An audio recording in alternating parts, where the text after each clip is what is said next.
Liberty German, 14. They were besties. Here we go. Sorry, getting all my media together. True crimers, welcome to Break the Case. I'm sorry I'm a little late. I really can't stand being late. And now I'm 15 minutes late. Just got off another live and had to get a few videos and things together. So apologies for coming here late. I really do appreciate everybody's time and y'all being here. Guys, we are going to be talking about Suzanne Morphew and Barry Morphew. Can you believe it? Mother's Day 2020, 5 plus years ago. And finally, we might be getting justice. I know several of you on here, and I hope that you have some questions because I want to put them up on the screen for this particular live. I really want to be engaged with you all. I almost wish there was a way that I could press a button and that you guys could ask a question and then I could try to answer it. But nevertheless, I really want to engage with you all because I feel like anybody who watch it or who is following the Suzanne Morphew case, it's because you've been invested in this for a very long time and have known about this situation. This mother, beautiful mother, married to a man named Barry Morphew, lived in Colorado, and basically she was reported missing on Mother's Day. It's kind of convoluted from the standpoint of he tried to do Barry Morphew a pretty good job of covering his tracks. As an example, he kind of staged going to a job site really before he was supposed to be there. So it didn't make a lot of sense, but he was able to work around the fact that his girls weren't home, the fact that nobody was really looking for Suzanne Morphew per se. And the fact that he had a window of time that his girls weren't home and in between the time he arrived back into town and was going to leave out of town for another job. So he did really a pretty masterful job of working around those set of circumstances to have this missing case arrive. I want to play for you the media of his initial kind of call and plead to the public for help. I always find these really interesting. Hear this that has you. Excuse me, let me put that back up. Not sure what happened there. Please, we'll do whatever it takes to bring you back. We love you, we miss you, your girls need you. No questions asked. However much they want, I will do whatever it takes to get you back. Honey, I love you. I want you back so bad.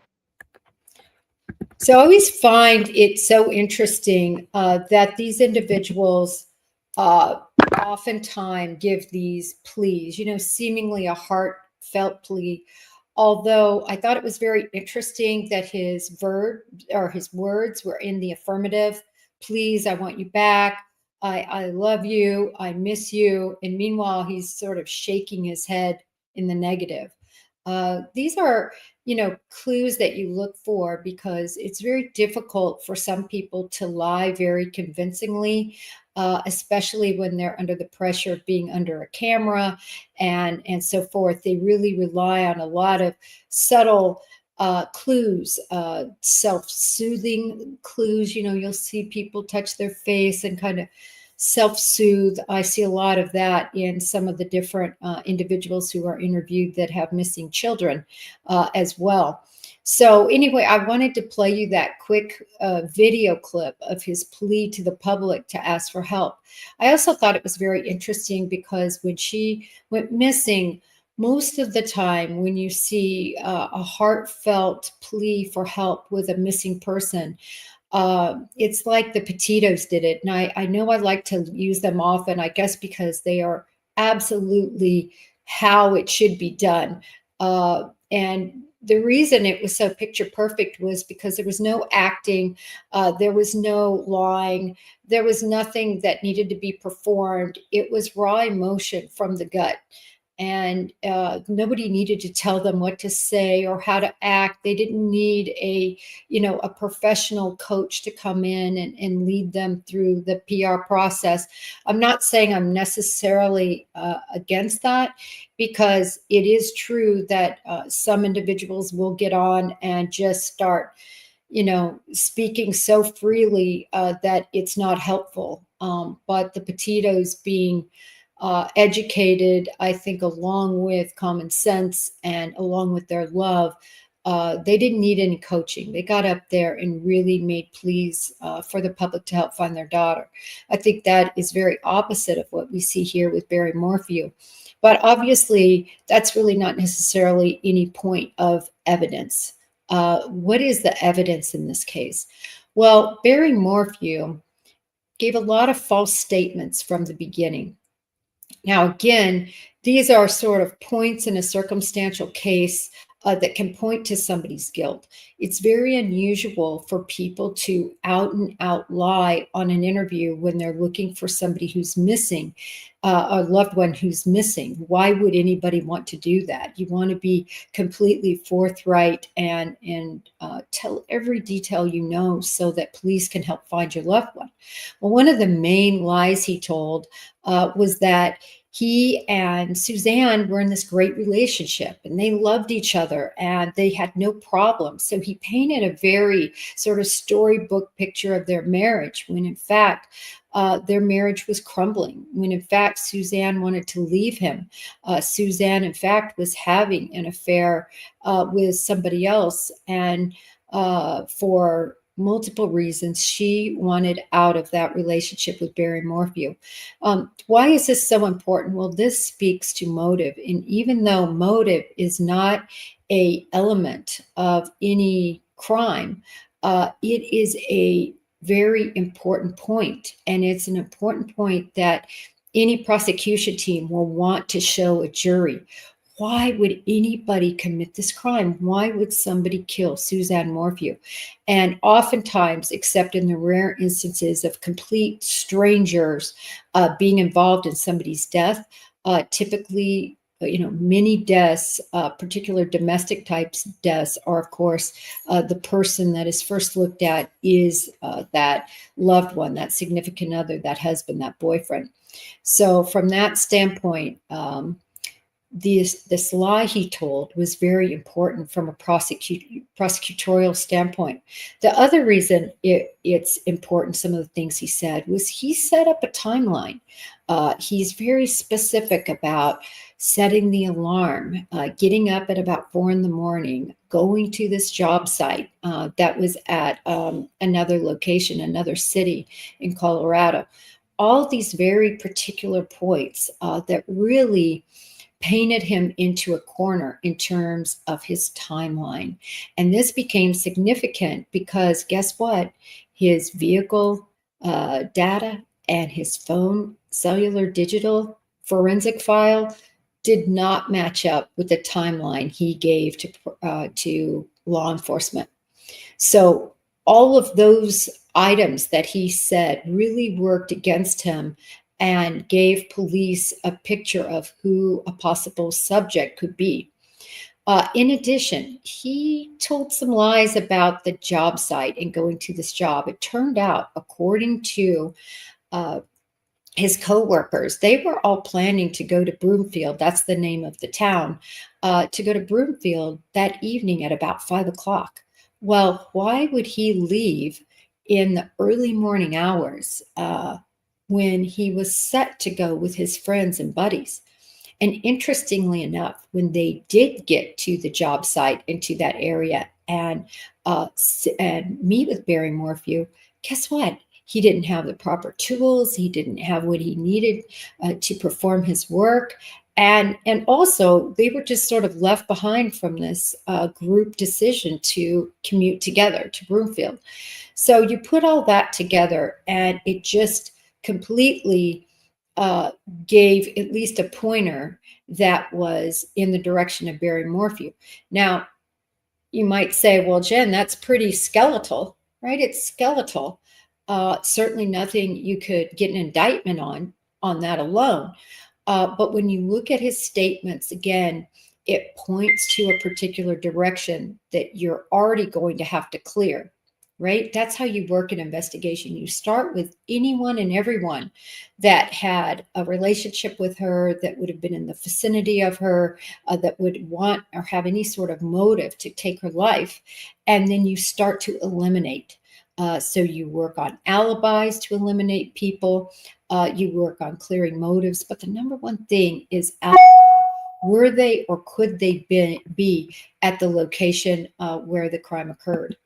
And in this case, he tried to definitely set up an alibi early and set up lack of motive early, both which ended up failing. So let's go through some of this evidence. The digital evidence from the phone is really very telling. And I've taken sort of copious notes from the main facts that we have to draw from. So there was a criminal complaint, a very long one initially when he was initially indicted. Again, this missing case occurred in 2020, May 10th of 2020. And it was charged, but because of sort of prosecutorial misconduct and the individual prosecutor at the time getting in a lot of trouble, the case ended up, the judge said, we're going to dismiss this case right now, but not with prejudice, without prejudice, meaning that they could go back and recharge if evidence was developed. Well, in 2023, Eureka. When I say that, it was a miracle that her body was found. Now, remember, this wasn't exactly a body. This was remnants of a body. This was fully decayed down to the bone. There was some clothing in there, but absolutely, decayed and obviously for years. Her body wasn't found till 2023. So these are all really really what cracked the case, in my opinion. I really wonder if she ever would have been uh, uh, receiving any justice, any possibility of justice, if Barry Morphew would have been indicted, which he was indicted for her murder. Um, would that have happened without the body? It's very difficult to do a case without a body. And in this case, the body was the moment at which the tide turned. Remember, Barry Morphew was actually suing the jurisdiction, suing the FBI agents, suing the law enforcement officers and the prosecution team that had been responsible for charging him in the first place. Yeah, that's right. He was going to try to turn the tables and say malicious prosecution. Well, not trying, he did.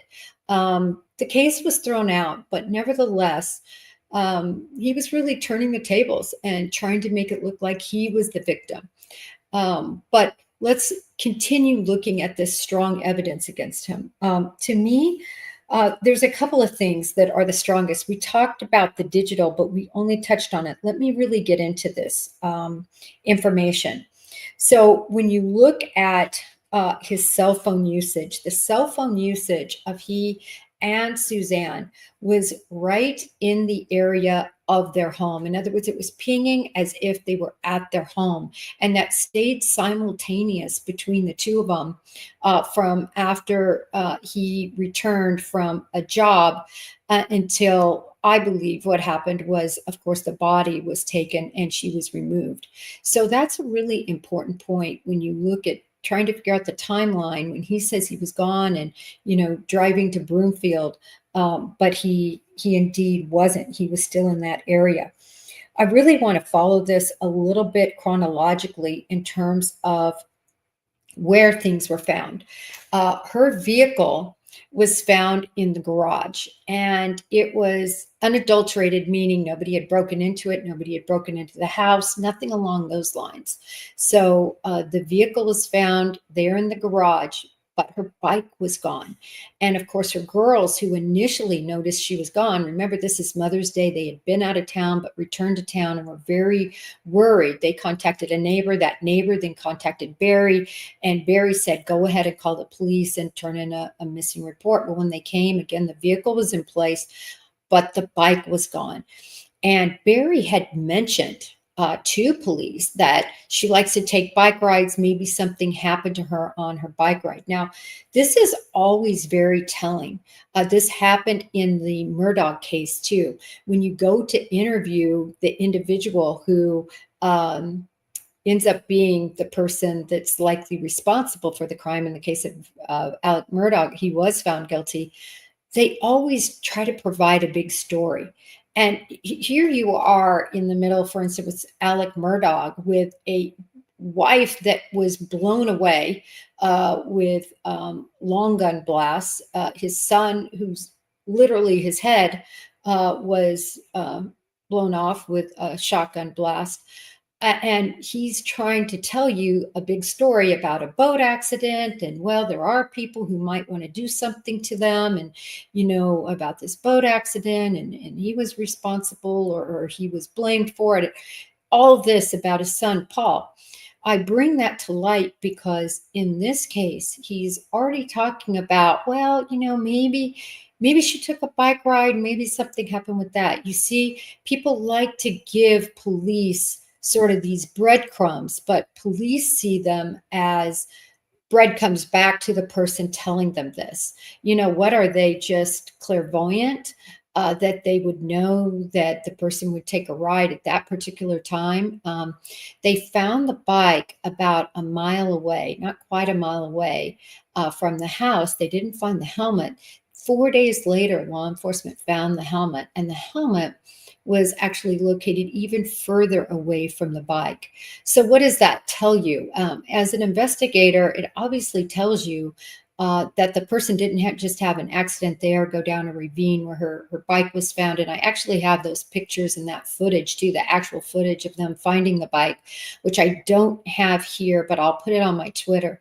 And I have put it on my Twitter previously. But that's what that tells you.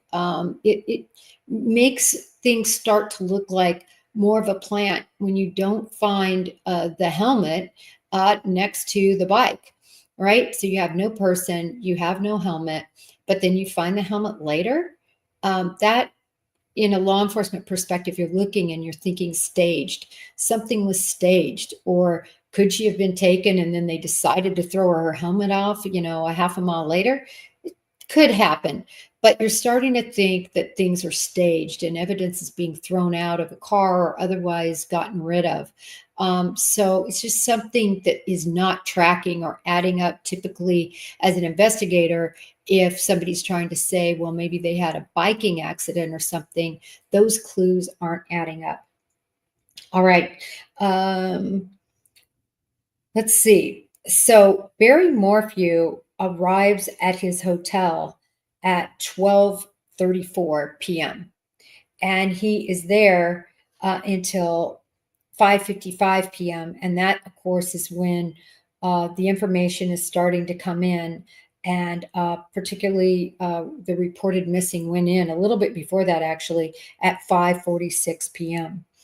The last communication that Suzanne Morphew had on her cell phone was on May 9th at 2:11 p.m.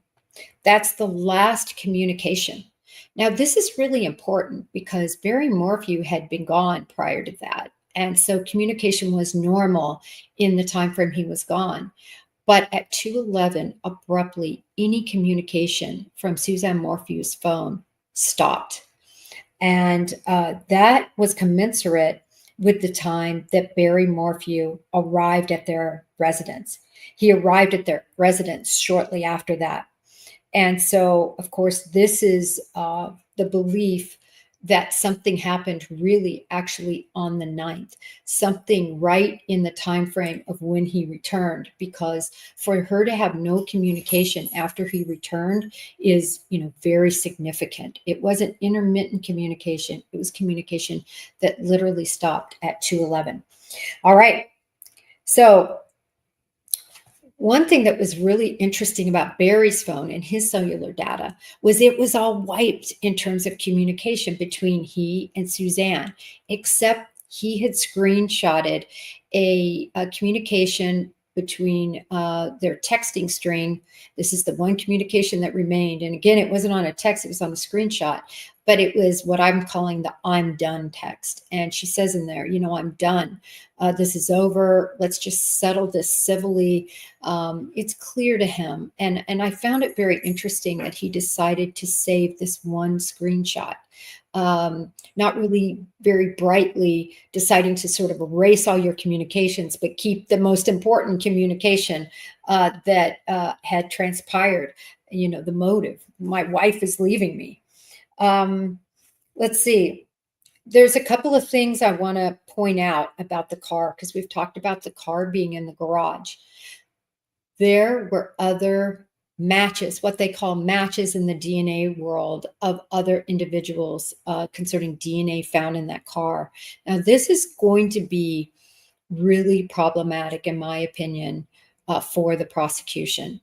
It's going to be problematic because in any case where you have unknown DNA, but DNA that's purportedly matched to others, the defense is going to jump on top of that and try to say that DNA, those are the killers. Those are the killers. It doesn't matter whether she was in the car, all the other circumstantial evidence that exists in this case that points to Barry Morphew. The defense is going to try to say, as we've seen in recent trials, don't look over there. Don't look at all that evidence. You need to just concentrate here. You need to concentrate on the fact that there's these DNA profiles. Now, these DNA profiles were basically partial matches, if you will, and they ran down the individuals that they partially matched to. And they were able to investigatively show that these people were not in and around this area and had nothing to do with Suzanne Morphew, her vehicle, this car, this case, in any way, shape, or form. So, but that's the problem when you have these, quasi matches. You remember DNA works in the opposite of fingerprints. In fingerprints, you unequivocally say, this is a match to this person. DNA is the opposite. In DNA, you say, guess what? That DNA, it cannot belong to anybody else. So you say, like in Brian Koberger case, it's an octillionth chance. The octillionth people, which of course don't even exist in our world, that number is so high, don't match this DNA. Only Brian Koberger. It can only be Brian Koberger's because it's not anyone else's. That's how DNA works. It sort of works the opposite of a fingerprint. And that's really important to keep in mind when you're thinking about this. So law enforcement essentially was able to say, listen, these three profiles weren't in that area, weren't anywhere near Suzanne Morphew on May 9th and 10th. But nevertheless, expect that to be an issue.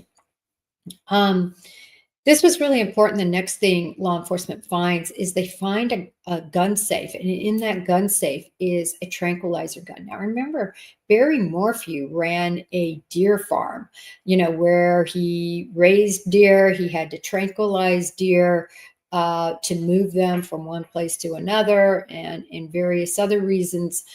So he was very adept at using a tranquilizer gun. And I think this is really, really important to understand because not everybody has familiarization with a tranquilizer gun. And this gun used very specific tranquilizer called BAM. And this tranquilizer, these darts, actually had to be infused with the tranquilizer with a needle to infuse the darts, then to put in the gun, then to deploy to in this case, it's believed Suzanne Morphew. So it's very interesting case that separates it from if he would have used a handgun. If he would have used a 9mm, imagine all the people in Colorado that use a gun, have a gun. I've been there many times. I used to live there, and it's a lot of people hunt, a lot of people use guns, a lot of people are armed there. So it would have been much harder to me in that situation than what we have here. And what we have here is very precise knowledge somebody would have to tranquilize somebody. And how did they get a hold of BAM? Well, BAM, this particular tranquilizer, was sold back to Barry Morphew back in around 2017, I believe. So before the crime by several years, because again, he used his tranquilizer gun. In fact, he had used it in and around their house to tranquilize a deer that had come up to their porch area. So this was something he used, something he sort of kept on the ready and was familiar with. Guess what they found in the dryer at the house? They found needle caps, the caps that go on the needle to the tranquilizer that then go into the darts in the dryer with a pair of what are believed to be Barry Morphew's shorts. So this is another big clue because it appeared obviously that clothes were being washed and that the needle, the cap had inadvertently perhaps been in his pocket. And then when it was put in the dryer, you know, in other words, it was a piece of evidence that wasn't disposed of by him after the crime took place. So now we have this very specific tranquilizer gun that is believed to be used on her. Why do they believe that? Well, once they had the body and were able to do calculations on the bones, on what remained, they found, bam, the components that are in that tranquilizer in her remains. This is such strong evidence. They also showed that literally no one in that area had ever bought BAM but Barry Morphew. I mean, that's the last sentence, I believe, of the probable cause affidavit. The last sentence, it's pointing out, listen, nobody else could have done this because nobody had BAM, at least that they had purchased in this area, except for Barry Morphew. So you look, Barry Morphew had a motive. Barry Morphew was there based on his cellular records. Barry Morphew had knowledge of how to use a tranquilizer gun. Her phone stopped working right after he returned. He has no alibi. He was gone that night and in the middle of the night and in that morning and didn't arrive to the hotel in Broomfield till after noon, noon 30-ish. So you put this all together and it raises a pretty strong circumstantial case against Barry Morphew for killing Suzanne Morphew. Let me see. I just wanted to make sure, I wanted to go through the most recent evidence that we have. I just don't want to leave anything out. He turns his phone off and keeps it off. I want to make sure I have this right. He turns it off at 10:47 in the night and back on at 4:32 in the morning. Okay, so at 10:47 on the 9th, he turns off his cell phone and doesn't turn it back on again until the morning. What was he doing during that time? You know, this way, of course, he couldn't be tracked. It reminds me so much of Brian Koberger. I mean, it's a red flag when a crime is being committed and, oh, you just happen to turn off your cell phone during that time frame. And then he does the same. I mean, turns it off late at night. Well, fairly late at night, and then turns it on in the wee hours of the morning, in the 4 a.m. hour of the morning. So that's another very, let me see, just make sure I got that right. 2:47 p.m. Okay. He turns it off. Sorry, I want to make sure I get this right. 2:47 on May 9th. He turns his phone off until 10:47 when he turns it back on. Okay, so I misstated that earlier. I knew this didn't look right from my notes. Remember, her last phone call is at 2:11 on the afternoon of the 9th. At 2:47, he turns his phone off on the 9th. He turns it back on at 10:47. So now we have this huge gap from when he returns home until 10:47. Then he turns it off again at 4:32 in the morning to 5:37 in the morning. So I apologize. I was looking at my beginning at my end and not keeping track of those middle times. So he turns it off 2:47 in the afternoon, turns it back on after 10 o'clock in the evening. Then it stays on, but then he turns it off between 4 and 5 in the morning. What is he doing in those time frames?